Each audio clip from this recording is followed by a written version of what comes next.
घने जंगल के किनारे एक शांत और तपस्वी साधु अपनी कुटिया में रहता था। वह संसार की मोह माया से दूर केवल भक्ति और साधना में लीन था। पास ही के गांव में एक विधवा स्त्री रहती थी जिसने अपने जीवन के सारे रंग खो दिए थे। उसका पति वर्षों पहले चल बसा था और अब वह अकेलेपन और तिरस्कार की आग में जल रही थी। एक दिन गांव में अचानक भीषण आंधी तूफान आया। वह स्त्री अपनी कच्ची झोपड़ी को बचाने में असमर्थ थी और भयभीत होकर जंगल की ओर भागी। संयोग से वह साधु की कुटिया तक पहुंची। साधु ने उसे शरण दी और पहली बार उसने किसी के शब्दों में सच्चा अपनापन महसूस किया। कुछ दिन वह वहीं रुकी और साधु से भक्ति, जीवन और आत्मा के रहस्यों पर चर्चा करने लगी। धीरे धीरे दोनों के बीच एक गहरा जुड़ाव बनने लगा, एक ऐसा प्रेम जो वासना से परे आत्मा की गहराइयों से उपजा था। लेकिन समाज उनके इस संबंध को कबूल करने को तैयार नहीं था।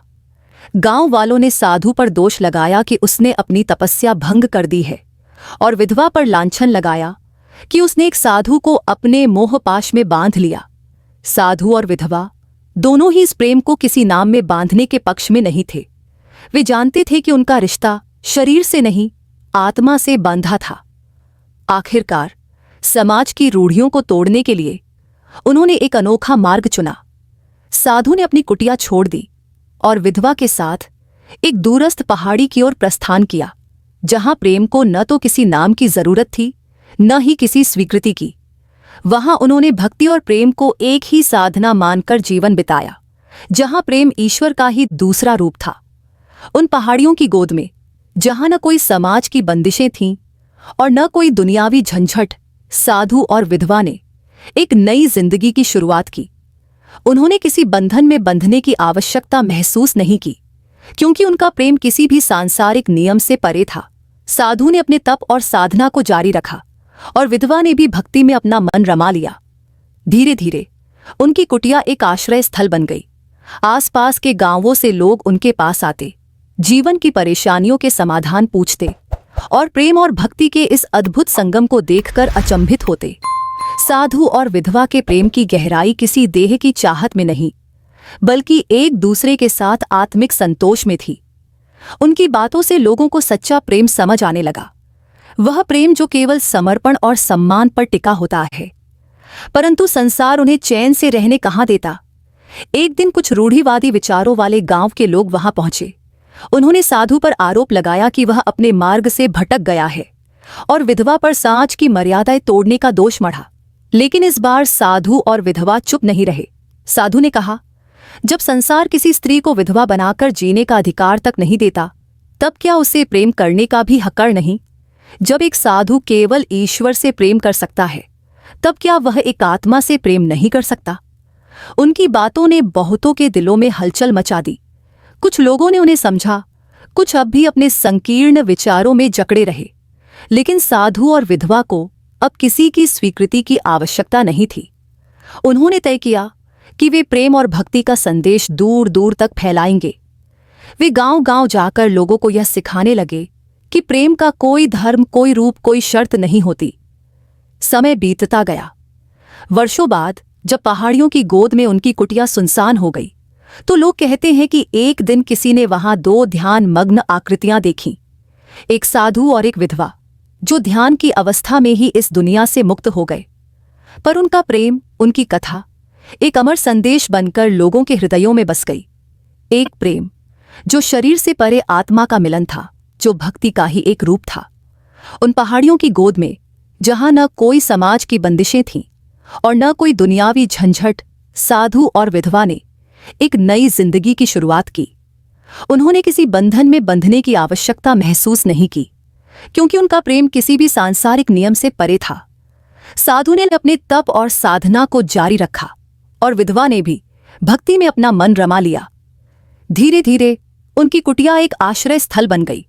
आसपास के गांवों से लोग उनके पास आते, जीवन की परेशानियों के समाधान पूछते और प्रेम और भक्ति के इस अद्भुत संगम को देखकर अचंभित होते। साधु और विधवा के प्रेम की गहराई किसी देह की चाहत में नहीं, बल्कि एक दूसरे के साथ आत्मिक संतोष में थी। उनकी बातों से लोगों को सच्चा प्रेम समझ आने लगा। वह प्रेम जो केवल समर्पण और सम्मान पर टिका होता है। परंतु संसार उन्हें चैन से रहने कहाँ देता। एक दिन कुछ रूढ़िवादी विचारों वाले गांव के लोग वहां पहुंचे। उन्होंने साधु पर आरोप लगाया कि वह अपने मार्ग से भटक गया है और विधवा पर समाज की मर्यादाएं तोड़ने का दोष मढ़ा। लेकिन इस बार साधु और विधवा चुप नहीं रहे। साधु ने कहा, जब संसार किसी स्त्री को विधवा बनाकर जीने का अधिकार तक नहीं देता, तब क्या उसे प्रेम करने का भी हक नहीं? जब एक साधु केवल ईश्वर से प्रेम कर सकता है, तब क्या वह एक आत्मा से प्रेम नहीं कर सकता? उनकी बातों ने बहुतों के दिलों में हलचल मचा दी। कुछ लोगों ने उन्हें समझा, कुछ अब भी अपने संकीर्ण विचारों में जकड़े रहे। लेकिन साधु और विधवा को अब किसी की स्वीकृति की आवश्यकता नहीं थी। उन्होंने तय किया कि वे प्रेम और भक्ति का संदेश दूर दूर तक फैलाएंगे। वे गांव-गांव जाकर लोगों को यह सिखाने लगे कि प्रेम का कोई धर्म, कोई रूप, कोई शर्त नहीं होती। समय बीतता गया। वर्षों बाद जब पहाड़ियों की गोद में उनकी कुटिया सुनसान हो गई, तो लोग कहते हैं कि एक दिन किसी ने वहां दो ध्यानमग्न आकृतियां देखीं, एक साधु और एक विधवा, जो ध्यान की अवस्था में ही इस दुनिया से मुक्त हो गए। पर उनका प्रेम, उनकी कथा एक अमर संदेश बनकर लोगों के हृदयों में बस गई। एक प्रेम जो शरीर से परे आत्मा का मिलन था, जो भक्ति का ही एक रूप था। समय बीतता गया, लेकिन साधु और विधवा की कथा हवा में गूंजती रही। पहाड़ियों में उनकी कुटिया अब एक पवित्र स्थल बन चुकी थी। वहां आने वाले श्रद्धालु न केवल ध्यान और शांति की तलाश में आते, बल्कि प्रेम और आत्मिक जुड़ाव की इस अनूठी कहानी को महसूस करने भी आते। धीरे धीरे उस स्थान का नाम प्रेम तीर्थ पड़ गया। एक ऐसा तीर्थ जहां प्रेम और भक्ति एक ही सिक्के के दो पहलू माने जाते थे। गांवों में बदलाव आने लगा।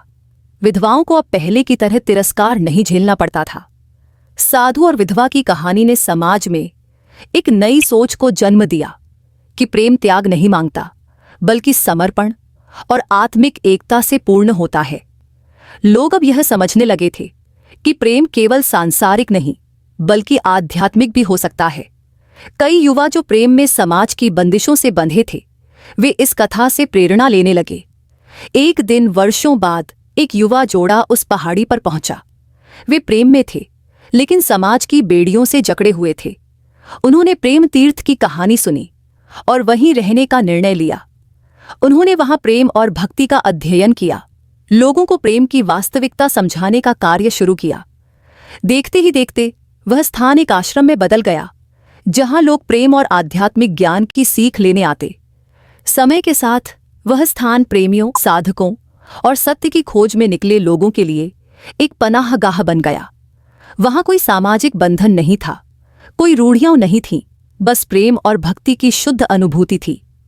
कहा जाता है कि आज भी जब वहां कोई प्रेम की सच्ची तलाश में जाता है और ध्यान करता है, तो उसे साधु और विधवा की आत्माओं की उपस्थिति महसूस होती है, जैसे वे यह संदेश दे रहे हों कि सच्चा प्रेम न कभी खत्म होता है, न ही कोई उसे रोक सकता है। वह बस समय के साथ और पवित्र होता जाता है। वर्षों बीत गए, लेकिन प्रेम तीर्थ की कहानी अमर रही। दूर दूर से लोग उस स्थान पर आते, प्रेम और भक्ति का पाठ पढ़ते और साधु विधवा की कथा सुनकर भाव विभोर हो जाते। यह केवल एक आश्रम नहीं था, बल्कि प्रेम और आध्यात्मिकता का संगम बन चुका था, जहां प्रेम की परिभाषा देह से परे आत्मा के मिलन में देखी जाती थी। वहां आने वाले हर व्यक्ति को यह विश्वास होने लगा कि प्रेम कोई अपराध नहीं, बल्कि ईश्वर का दिया हुआ सबसे सुंदर उपहार है। समय के साथ वहां एक पुस्तकालय बना, जिसमें प्रेम और भक्ति से संबंधित ग्रंथ रखे गए। कई विद्वानों ने वहां आकर प्रेम पर शोध किया। कई साधकों ने वहां ध्यान लगाकर आत्मिक शांति पाई। कहा जाता है कि जो कोई भी सच्चे प्रेम की खोज में वहां आता, उसे किसी न किसी रूप में साधु और विधवा की उपस्थिति का अनुभव होता। कभी मंद हवा के झोंके में, कभी मंदिर की घंटियों की गूंज में, तो कभी ध्यान में, एक दिव्य स्पर्श के रूप में। फिर एक दिन एक वृद्ध साधक वहां पहुंचा, जिसने जीवन भर प्रेम और भक्ति के गूढ़ रहस्यों को समझने की कोशिश की थी। उसने वहां के लोगों से कहा, साधु और विधवा ने जो प्रेम किया, वह केवल दो आत्माओं का संगम नहीं था, बल्कि यह संसार को प्रेम का असली अर्थ सिखाने का माध्यम था। उन्होंने प्रेम को केवल भावनाओं तक सीमित नहीं रखा, बल्कि इसे साधना बना दिया। इसे ईश्वर तक पहुंचने का एक मार्ग बना दिया। धीरे धीरे इस स्थान का प्रभाव दूर दूर तक फैलने लगा। समाज में प्रेम को लेकर बदलाव आने लगे। अब लोग विधवाओं को नए जीवन का अधिकार देने लगे। साधुओं को प्रेम करने की स्वतंत्रता मिलने लगी और प्रेम को किसी बंधन में बांधने की कोशिशें कम होने लगीं। इस परिवर्तन के पीछे केवल एक कथा थी, साधु और विधवा की अमर प्रेम गाथा। कई वर्षों बाद जब कोई उस पहाड़ी पर ध्यान करने बैठता तो उसे अब भी ऐसा लगता जैसे कोई प्रेम से उसका स्पर्श कर रहा हो, कोई फुसफुसाकर कह रहा हो, प्रेम कभी समाप्त नहीं होता, प्रेम कभी पराजित नहीं होता। प्रेम केवल रूप बदलता है लेकिन आत्मा में सदा जीवित रहता है। यही साधु और विधवा का अंतिम संदेश था, एक ऐसा संदेश जो युगों युगों तक जीवित रहने वाला था। समय बीतता गया लेकिन प्रेम तीर्थ की कहानी हमेशा के लिए लोगों के दिलों में बस गई। साधु और विधवा का प्रेम अमर हो चुका था। वह केवल एक कथा नहीं बल्कि एक संदेश बन गया था जो लोगों को प्रेम और भक्ति का सही अर्थ समझा रहा था। उनके जीवन ने यह सिद्ध कर दिया कि सच्चा प्रेम किसी समाज, नियम या बंधन से नहीं बंधता। वह आत्मा की गहराइयों से उपजता है और सदा के लिए अमर हो जाता है। आज भी जब कोई उस पहाड़ी पर जाता है तो उसे वहां की शांति में प्रेम की मिठास महसूस होती है। कुछ कहते हैं कि जब हवाएं तेज चलती हैं तो ऐसा लगता है जैसे साधु और विधवा की आत्माएं वहां अब भी विचरण कर रही हों, अपने प्रेम को अमरत्व प्रदान करती हुई, हर प्रेमी को यह आशीर्वाद देती हुई कि सच्चा प्रेम कभी नष्ट नहीं होता, वह ईश्वर के समान शाश्वत होता है। यही इस कहानी का सार है, प्रेम को जीने का, उसे सहेजने का और सबसे बढ़कर उसे समझने का। अगर आपको यह कहानी अच्छी लगी हो तो हमारे चैनल चंचल बाबा को सब्सक्राइब करें, जहां हम आपके लिए ऐसी ही रोचक और दिल छू लेने वाली कहानियां लाते रहेंगे।